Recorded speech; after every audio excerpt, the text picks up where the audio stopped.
Hello family, welcome to yet another episode of Renewal. Renewal program is all about stories of purpose for different ladies and gentlemen. And today, we are privileged to have a wonderful man of God by the name Alex.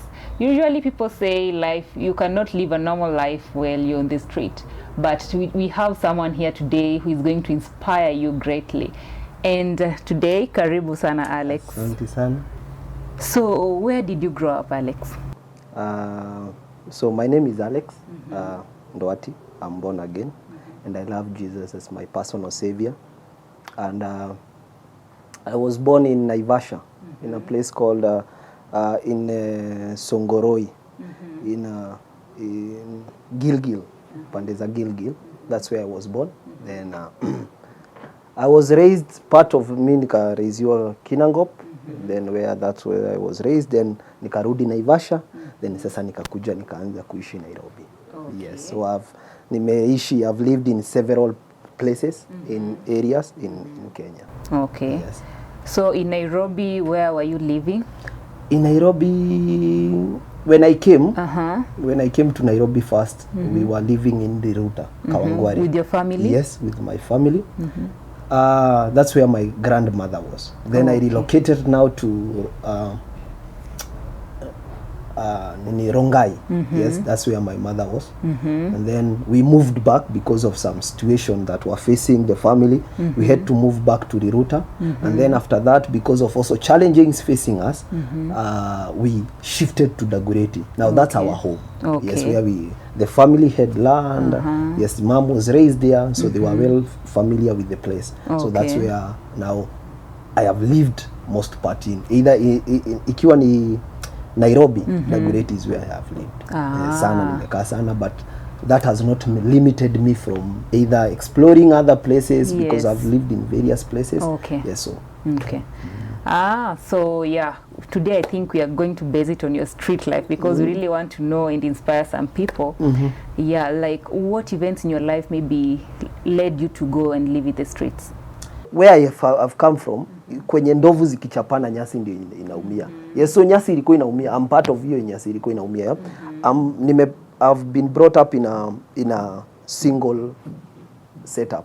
Yeah, yes, parent, mom, na pia najua dad kivyake, najua mom kivyake. Hawa ni watu wawili na wajua kivyao. Their lives are very different. So nikienda kwa huyu kuko na challenges zake, nikiwa kwa huyu kuko na challenges zake. So everywhere you are there are challenges. And now you have to make a decision. Yes, so then they are also facing their own things as now the way also God have created us, were facing their own story.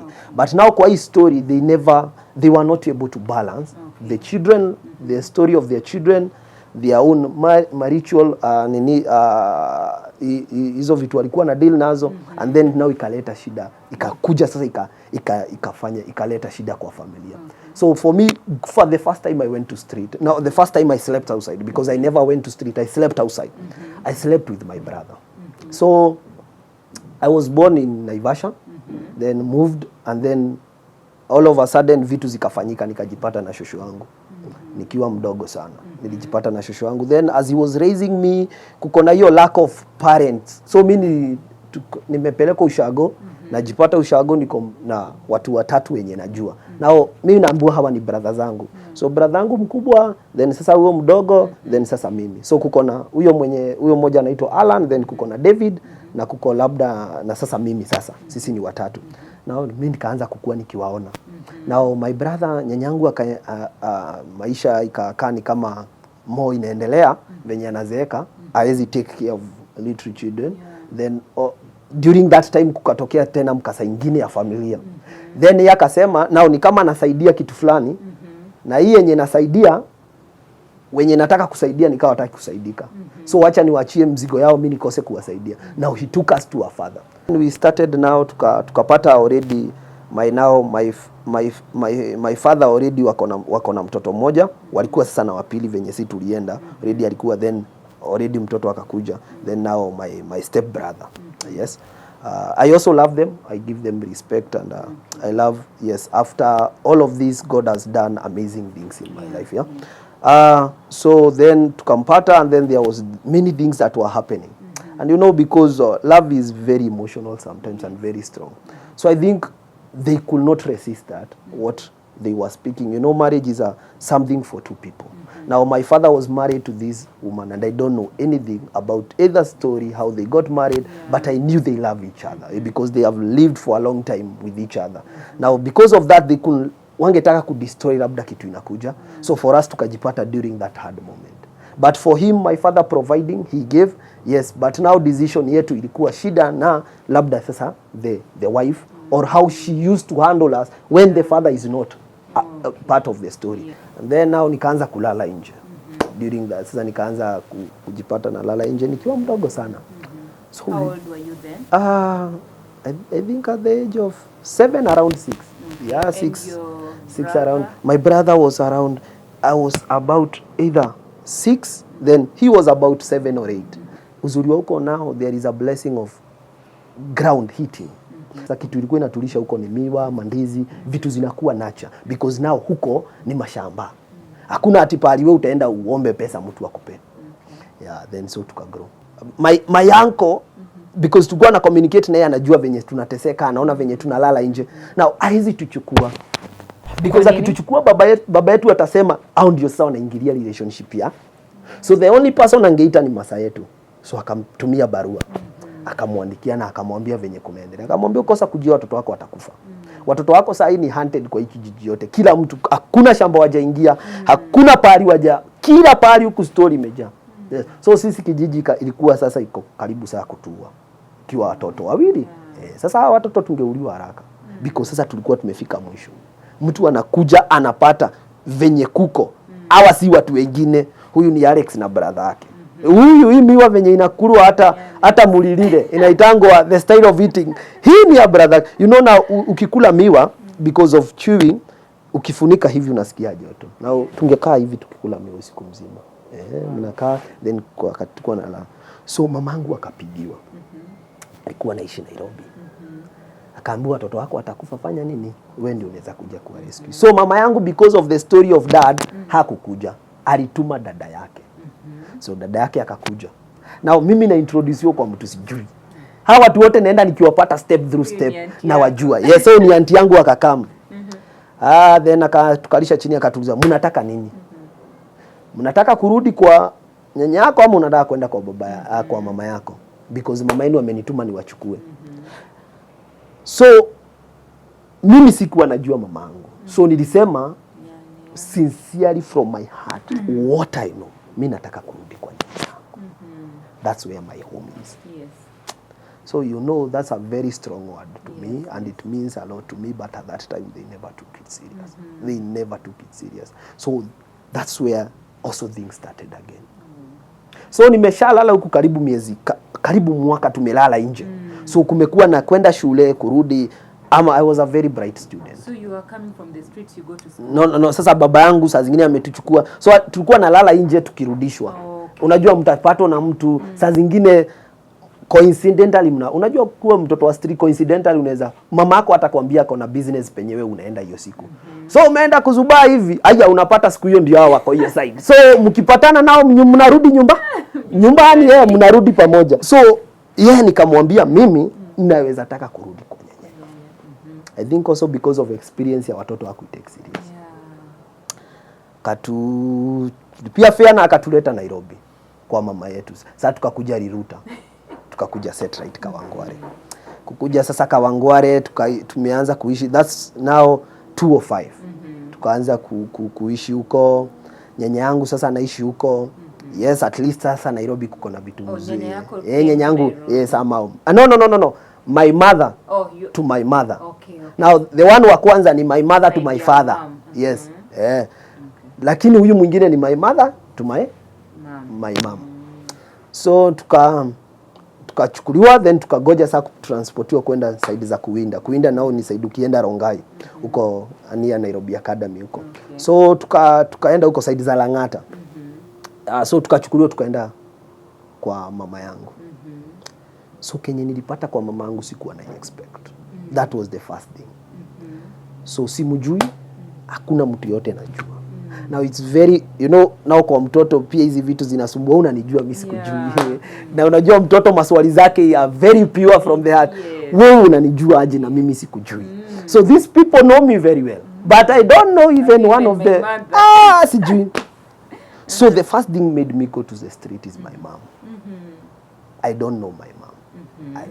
I never see her. She had a family? The story I'm hearing from Ushago, my grandmother, we have never sat with her down to speak about my mom. Yes. I know she is my mom. She is the one who mwenye amenilea, so namjua yeye. Kwa hii picha yote tukitaja mzazi ni yeye. Baba yangu sikuwa na shida na yeye. Huyo sikuwa na shida na yeye. Because yeye alikuwa mtoto wa nyanyangu. So nyanyangu lazima angesupport mtoto wa. And now yeye tu ndio mwanaume kwao. So the love of the mom because the only boy child. So my mom sasa simjui. So nikampata. So by then alikuwa anafanya kazi ya bank. Then nikampata mtoto mwingine na nikapata sasa kumbe nakuwa na dadangu mkubwa. Huyu dadangu mkubwa ako na mtoto. Mimi nilimpata sasa akiwa na mtoto na ameolewa. So hizi vitu zote before ni consume hakuna mtu yote anataka. Ni tuingie kwa basi tuendelee. Unaona venye unaingia kwa basi unaendelea? Now if you are raising children lazima mwenye anaingia unawaambia kwa nini inaingia na kunaenda aje. So I went.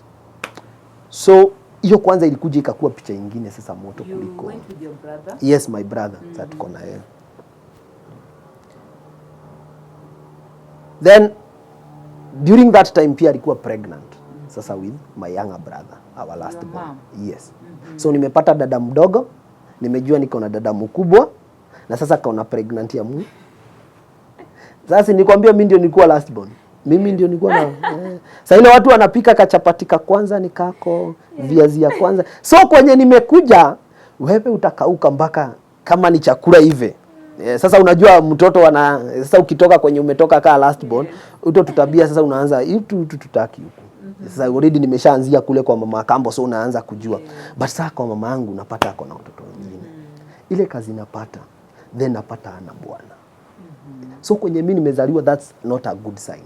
Mimi nimeishi kwa vijiji sasa hii time yote nikipata naye where every woman kama uko na watoto uko kwa nyumba ya mtu uko na mwanaume. So ni watu tunaona is a family setup. So nimekuja where now ati Nairobi unaweza pata mwanaume anaishi peke yake na mwanamke peke yake. Then na huyu mwanamke ako na mtoto na anaishi peke yake. Tuna round off to the nearest story. Ikaenda hivi. So nikifikiria hizo vitu zote akakaa kaenda sasa maternity yangu hapa Kenyatta. Sasa kuanzia hapo sasa shida zenye sasa zilikuwa lile zikaanza kuingia. Mamangu akakuwa na depression. So tukimpata yeye alikuwa na depression bila kujua. Because ujue sasa kule alikuwa na video information. So hiyo kucontrol emotions. Kwa familia yake kuko vitu zinamface. Yeye akiwa first born lady kuko vitu anamwangalia nini akakuwa na stress zake. Anafaa pia kuwe picture kidogo kwa wale wanamfuata.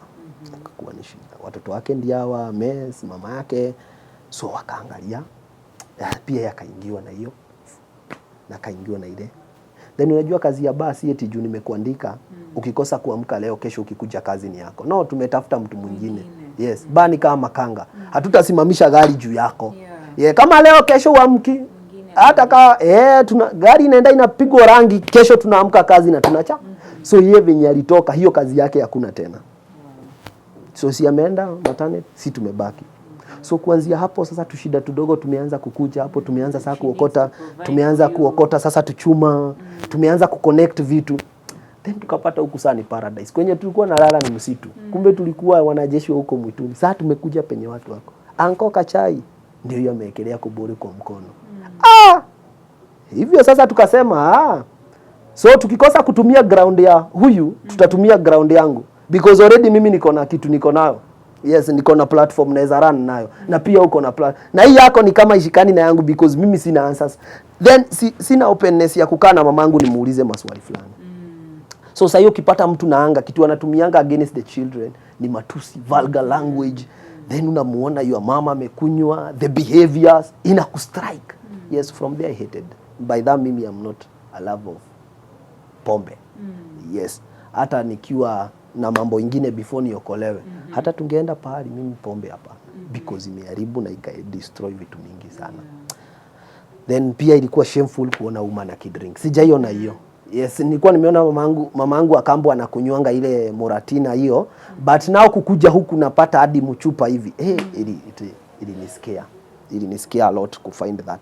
So hizo answers mingi ku round of stories zikaanza kuja. So sitaanza kwenda street. Mimi nimeenda hadi nikirudi kwa familia watu wana sasa ndio wananikumbuka, kumbe wewe ni wetu. Kumbe wewe ni wetu. So kwanza kwenda hivyo street pole pole, now I found people wenye kwa street.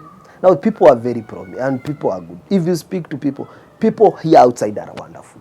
Yes, speak to people. People give, people are ready. Yes, mtu wa Kenya mimi napenda because people atasaidia penye ataweza. Penye ataweza, so mtu mwenye tulipatana street, kama ni chakula, hata akinisomea akiniambia kijana rudi kwenu, yes kuko na wale wanaweza kutusi, mchafu toka hapa wewe, sijui nini, uko na mikono mbili enda fanya kazi, vitu mingi umeambiwa sana, vitu mingi.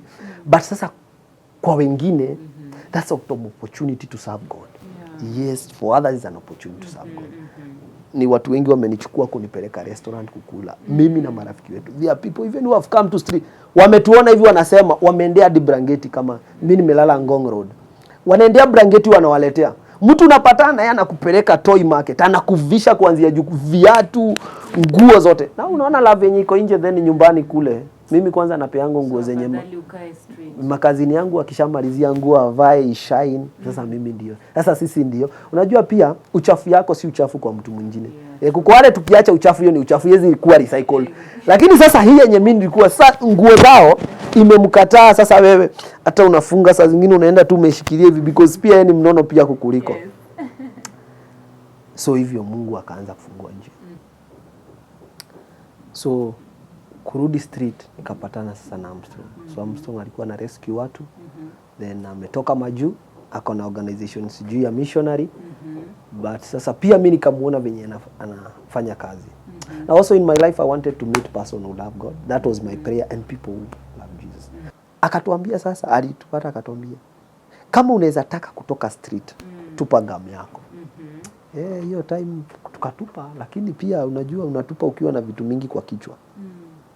Akatuchukua tukaona hadi unatupa kinu una mark kwenye imeanguka. Then akatuchukua akatuambia sana nataka kuwapeleka pahali. Akatuchukua mpaka Mathare. Kulikuwa na church wanapata. So that is the first team yenye ilikuwa pays. 2014 sasa ikilaunchiwa. Akatupeleka huko, tukaoga, akatubaia nguo, tukavaa, sasa akaanza kufikiria venye atatupeleka children's home. So siku ya kwanza akatupeleka kwake. Siku ya pili pia tukalala kwake. Siku ya kwanza tukalala kwake. Hiyo siku nyingine wakaanza sasa kutafuta children's home tutaenda. Then kukapatikana moja Kayole. Tukaenda Kayole. So then kukakaa akakuja sasa. Tukarevisit ile kesi yangu sasa ya 8. Kila siku namkumbusha mimi niko class 8. So tukaenda tukahakikisha ni ukweli mimi niko class 8, nimeregister ama candidate na nafaa kukalia KCP. Akaanza kuona kumbe ulikuwa serious. So ndio hiyo sasa. So tukaanza kuongea, pia akaanza kuwa rafiki. And I think pia niliona kitu special tu ndani yake. Mungu ameweka service venye alikuwa na serve. Kwa watu nimepata wana serve, sijaiona kama yeye alikuwa na serve venye at that time sijapatana mwingine. Ni less na wajua kwa watu wameserve na mimi, kwa watu tumekaa nao they are very good, but pia alikuwa tuna mark fulani very is a God anointed thing. Akachukua akatupeleka. So akajua mimi niko class 8. Kufika August mimi na jeshi yangu mimi nikafanya KCP. So mimi jua mimi ndio leader. So wanaweza kaa hapo kaa niko. Hiyo siku nyingine nikaa tukaanza kudisagree na vitu zingine. After mimi nimemaliza class 8. Mimi nikaanza kusema huku tukai sasa. Hiyo chini because kulikuwa pia na shida mingi. Kulikuwa na shida mingi pia chini. So hadi ilifungwa. Ilikuwa na shida mingi. So wakati mimi nimaliza KCP, hiyo ndio nilikuwa natafuta wewe. Hakuna kitu kingine nilikuwa naniweka huko, ni KCP peke yake. So mimi nimemaliza agenda yangu. So kuko children's home mlikuwa unaenda agenda yako ikiisha unasonga. No. So si unajua Armstrong ameniweka huko. Ndio nikae huko nikisoma. Siku ile inafika ya KCP because ilikuwa imebakisha miezi kaa 2. Tuende sasa. So si mimi nikakuwa kwanza nilitokea number 1. Nimetoka street tulifanya mtihani nikatokea number 1 kwa class 8. Watu wanakuomba advice na umetoka street unasomanga saa ngapi ulijua because pia ukipatana na watu wengine ground mzuri tu ya primary pia knowledge yenyewe mwenyewe unajipata unasoma kwa. So nikafanya class 8 then mimi nikapotea. So jeshi yote tukapotea pamoja. but in our heart we felt bad because of what we did to yes. So kuregister nilikuwa raha raha ilikuwa imeregister na children's home nyingine, children's garden iko Kawangware. So aliniambia wewe juu tumekosana, si unajua children's garden penye iko, unajua kwenye mtihani utafanyia, wewe enda fanyia huko mtihani, wewe kuja siku ya mtihani. So mimi niliambia huko. So Armstrong akaenda akaongea na watu, wakadiscuss, wakasema okay, so kijana tukizafanya accommodation huku, wakaongea. Alikuwa na rafiki yake pia, so alikuwa na ways zenye naweza kaa huko nikifanya exam hiyo wiki mzima. Then hiyo siku ya mwisho pia akanikujia, so nikamaliza sana, nikarudi. Hiyo nikapotea, tukarudi street sasa. Hiyo jeshi yote kurudi kurudi wote the same place. So kila mtu alienda, kina Kelly wakaenda kivyao, then kwenye tulienda pamoja tukarudi Ngong Road. So then lost touch again na Armstrong. Sasa mimi najua Armstrong, najua namba Armstrong. Actually kutoka tujuane na Armstrong, nikiwa na simu mpya namba yake ndio ya kwanza. Na in my heart, because pia nikamwambia nilikuwa nimegrow spiritually, because saa nimekuwa nimeanza kuongea na youth wenzangu, nimeanza because now Coptic sasa nimeanza. Even there is I wanted to become a monk. I never wanted to marry, yes, for a very long period of time. So hiyo kitu ilipia ilinisaidia sana kukosa kustruggle na vitu za immorality nikiwa as a street young boy, na pia kwa vitu zangu nikuja personal life. So mimi sikuwa ati na mtu yoyote ati tuko naye. Mimi nilikuwa nataka kuwa monk, nisiyeoa kitu, nataka tu nikukaanga monastery nikiombeanga watu, sitaki familia. Nimetoka kwa pari, nimeona familia yetu what hiyo cause venye imekuwa ya broken family. If ladies ataenda na watoto watasafa, if mwanaume ataenda na watasafa. So nikaamua mimi sitaki kutesa watu wenyewe, niacha. So nikakaa kuanzia miaka kadhaa nikafikiria, na nilikuwa also committed. Nikaanza hata kuingia, ninasoma vitabu zinanisaidia information, na gather information, wanted to become a monk. Hiyo nikamaliza sasa class 8. Sasa nilikuwa natafuta Armstrong kumwambia asante. My brother now got into story of Armstrong. Because now venye saa tulijuana Armstrong, akajua kwenye mimi naishi Ndonyo. Nikakuwa sana mpigia na simu ya brother yangu. So namwambia niko na huyu rafiki yangu anaitwa Armstrong, alinifanya nifanye class 8. So hiyo 2014 brother zangu alinikujia street. December, before December ifike. Brother yangu mkubwa. So brother yangu ule mkubwa mwenye tuliacha ushago, ameshamaliza shule, amerudi sasa ndiye anakuja. So nikamuona saa mara ya kwanza saa akiwa mkubwa. So tuliachana tukiwa wadogo. So nimemuona saa ameshamaliza form 4. Na amesema agenda yake ya kwanza ni kunikujia street kama brother mkubwa. So akakuja, tukaenda, nikaoga, nikaanza kaa nyumbani. Kwanza hiyo mind ya kutoka nyumbani sasa ikuanga ile strong.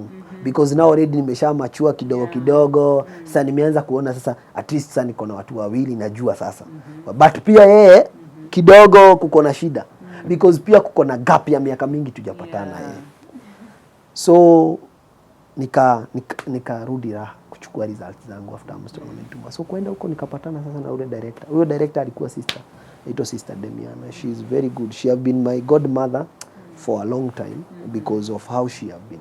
She have taught me a lot. I've learned a lot. She have been a mother. She have been. Raha was Catholic based. No, was an Orthodox based church. Yes. So akaniambia sasa Alex. So mimi nikukuja because tulikuwa 10 boys kutoka Raha tunafanya exam. Venye alinihesabu aliona kuna wenye alikuwa nao mwaka na wakupita.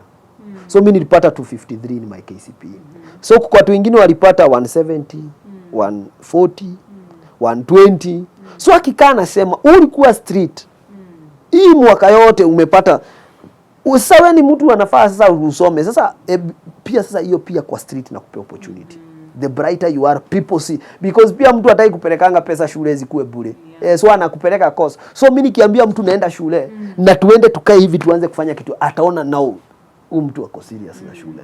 So akaniambia sasa sitakupea results. Na kama unataka unaweza nilipa sasa. Because pia mimi siko pale tulisaidiana. So ikuwe deni, akaniambia kama huwezi nilipa inamaanisha mimi nitakupeleka shule. So Armstrong alikuwa amenipromise kunipeleka shule. Mimi sasa nikasema Armstrong tumejua na street siku kiasi, hiyo story yake na mimi nimeosha mikono. So nikamtumia, nikaambia asante nimepata hii marks na asante Mungu kwa kukutumia kunipeleka shule. Hiyo ingine. So nikaanza kukata story. Nikarudi Raha tena. So Raha sasa mimi naenda high school. So tukapromise. So tamu ya kwanza sister pia anatafuta mtu fulani atakuwa kulipia shule throughout. Pia yeye anajaribu kuingiza means zake because pia director ana welfare yenu anataka na kinyilikuwa alikuwa anafanya if now unapata mtu wa kulipia, wataki mtu atakulipia once. Wanataka throughout commitment ikue. So if kama ni wewe hakisha ukienda shule utaitoka tena. Now that was also good thing about Raha. Ukiingia shule wakisema unaenda mpaka class 8, hata ukuwe mjinga kiasi hiyo class 8 utamaliza. Because now there are people who are giving you to go to that school. Unaelewa? So naye akaniambia, so nikakata mmoja nje, so nimerudi nyumbani, so naenda kwa sister narudi nyumbani. Naenda kwa sister na so Ngong Road mpaka Dagoretti. So saa zingine na dandia matatu nafanya nini? Kakuwa kazi ngumu, mimi nikastick Raha. So Raha nikaenda shule nikasomea hapa Kasarani St Patrick. Nasoma shule ya kwanza hiyo term 2 form 1 then nikafeel no. Nikaenda sasa nikasema nataka kutransfer shule ya Udhimitu. Venye sasa sister alisikia na transfer kwetu akaniambia sasa sitakulipia shule. Sitakulipia boarding, nitakulipia day. Kitu moja mimi nataka ni utengeneze relationship yako na watu wenu. Mimi nitarudi kwetu. Siku moja mimi nitarudi kwetu na niko na familia. Wewe utajenga future yako na una watu wenu. Hauna. So usikange tu mtu utataka kutengeneza jina. Uko na bright future but now wewe weakness moja ni upendi kwenu. Yeye aliniambia kweli upendi kwenu. Na kwenu ni kwenu. Hakuna kwenu ati kutabadilika. Kwenu ni kwenu, ukiamua kubadilika ni wewe utabadilisha kwenu. Sasa hapo nikaona ni ukweli. So ni hard kanipeleka. So akakuwa ananisupport nguo, chakula, shopping. Mimi nilikuwa napo shopping kama mtu anaenda boarding. Kila kitu shopping. Akaanza kunisaidia sasa kuadapt home. Because sasa kuko vitu sikuwa napata home, ananipea zenye sasa zinani-sustain home.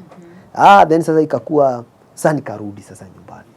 Ni sasa kuanza kukaa na mama yangu nimuitikie na nianze sasa kujua story mimi mwenyewe. Because now long time sijakaa. Sasa nikaanza kuishi nyumbani nikiwa form 2 2016. Kaendelea hardship ziko but sasa sikuja kukaa na mama yangu sasa. Nilisema nitakaa na brother yangu.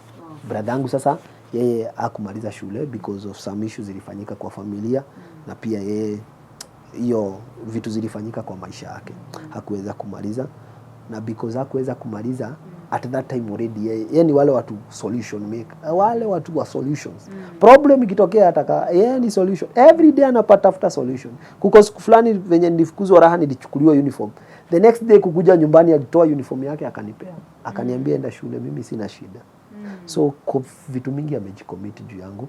So akanichukua tukaanza kuishi naye. So yeye ameanza kazi already. So one of those people I know hard working and God ameuse kwa maisha yangu is my brother. Yes. Yeye ameona vitu zenye Mungu anaweza nitumia na kenye mimi sijui ananiambia. And he will face me and tell me something. He will never hide. So he has been there. So then nikakuja saa nyumbani. Nikaanza kuishi na yeye. So yeye anafanya butchery kichinjio, mimi naenda shule. Kazi moja niliambiwa, mimi tutakulipia shule kila siku ripoti. Saturday na Sunday niwe kuamua kama unataka kwenda shule. Then Sunday sasa ni lazima uripoti kanisa. Because sasa hadi sister ananipea fare ya kwenda kanisa. Anahakikisha niko kanisa. Any event ya church niko kanisa. So during the holiday tukifunga mimi nitaenda church. Now mimi kwa church am a deacon. Mimi at least so nitakaa church, nita spend time church, kuko na place ya wale servants wana serve church. Yes. So utaserve ukiwa church. So during that time because sana juanga mimi kenye inaniweka hapa ni shule si familia. But do that God open door. Kunaanza saa kujua by nimalize form 4 everything was good. Then nikamita sasa Armstrong hiyo akatoka ngambo akakuja. Kitoka ngambo sasa akikuja ndio tukapatana yeye. Nikasema mtu akitoka ngambo unajua ako na pesa. So nilikuwa najua Armstrong anaenda ngambo at some time because ya shughuli zake. Na tukiwa na yeye nilikuwa napenda kitu anafanya mimi. So nikamwambia anga siku moja tukiwa venye alitutoa street, unaona hii kitu unafanya? Ningependa kuifanya. Ningetaka kufanya hii kazi vibaya sana. And I think nilipenda truly, sikuidanganya. I saw how they were doing, how they were visiting us in the children, how they were teaching. Sasa alikuwa na kina Sadio Brian, Jackie, sasa wenye walikuwa kwanza those wenye walianza au walikuwa pays. Na sasa pia Mom Christine, sasa the wife pia alikuwa pia pays wakati huo. So it was very good and naona maisha yao very simple kwenye wanakaa and people who love God and they have put God in everything and they don't pretend. They have God in their life. I loved that lifestyle. Nikaipenda na nikasema I will love this. So nikamwambia napenda ile kitu nafanya. So then 2019 sasa imekuja, mimi nimemaliza, 2018 nimemaliza shule. So mimi nikasema acha niende nikope Armstrong pesa. Anipe. So nimejaribu kukopa watu wanakuangalia wanaona wewe ni mdogo. Wewe ni mdogo, umemaliza high school, hakuna experience yote. Wewe kwanza kwa nini unapeleka maisha haraka hivi? Wewe so people wanna feel like wewe ugoji.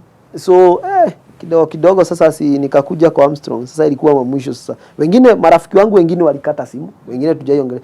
Hiyo business kuingia wengine wako wainiongelesha. People we had friendship. Sijui kwa nini, sijui ni biashara. Sijui shida ni gani. Tujaiongelesha. Niliwaambia mnaweza nikopesha pesa.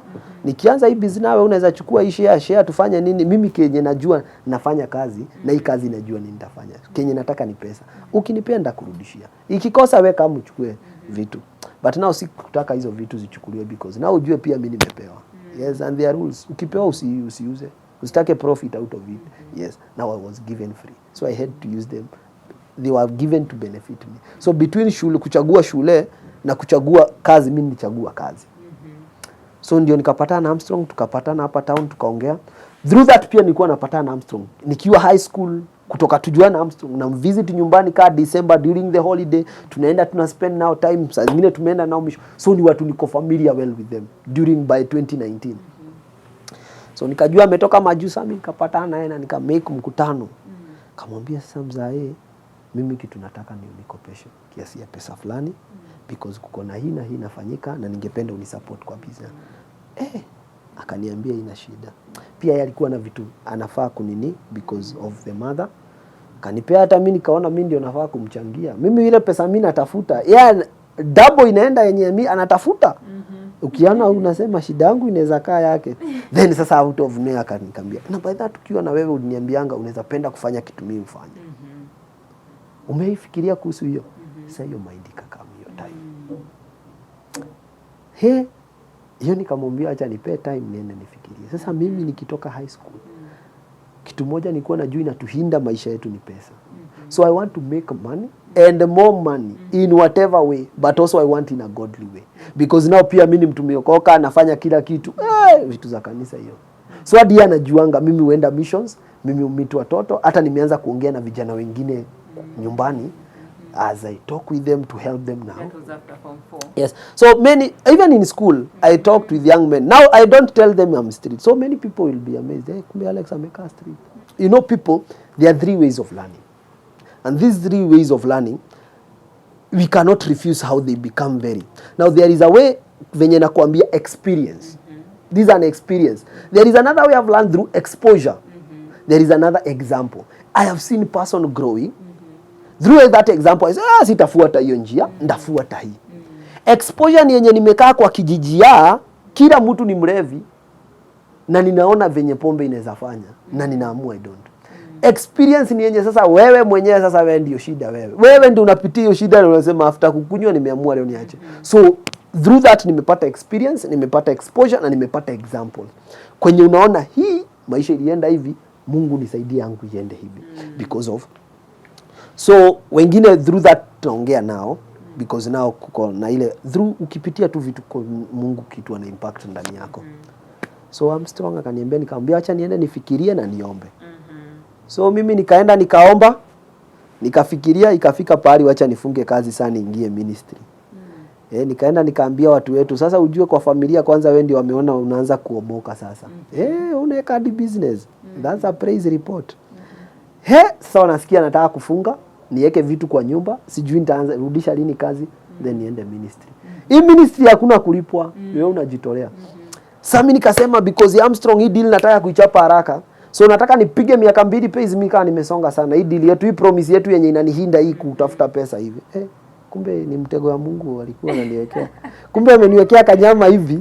Kasema, "Wewe ukipita hapa, utajua kenye nitafanya na wewe." Sasa si mimi nikaingia pia. Through that Mungu akanimold. Pole pole hadi saa hii through that time Mungu amekuwa, nikaenda Nakuru nikakuwa missionary huko, nikaanza kutembea high school, primary, nikiongeleshanga vijana, and I love it. Mentoring young men to know God, to live for him, to find purpose in what they are doing. So it have been a blessing also to me to serve with praise. And also serve with the people. Yes, I'm very blessed to serve with various people. Wenye tumeserve nao pia tukiwa kichinjio, mwenye tulisoma na yeye, wenye tumekuwa nao. So it's such a blessing. A lot of blessing. Nakuru miaka 2, then I shifted to Nairobi this year. At least kuja kuserve as a team leader. Last year I became. That was my first year to lead people.